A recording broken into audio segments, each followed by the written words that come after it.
আলাইকুম, সবাই কেমন আছেন? আজকে দুপুরে কি কি রান্না বান্না করলাম? এইখানে আছে ইলিশ মাছ শুটকি দিয়ে ভাজি, ইলিশ শুটকি। তারপর এইখানে রান্না করেছি গরু রুই মাছ ভুনা। তারপর এইখানে রান্না করেছি ডাল চচ্চড়ি। তারপর এইখানে আছে গরুর মাংস আলু দিয়ে। তারপর এইখানে আছে ভাত।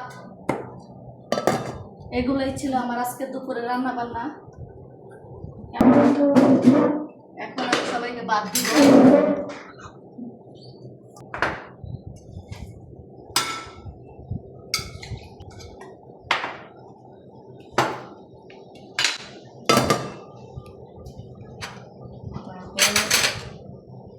ইলিশ শুটকি ভাজি, একটা মাছের বোনা দিই।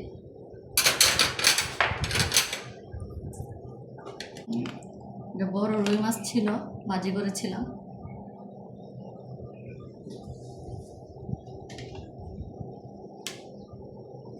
Bye bye.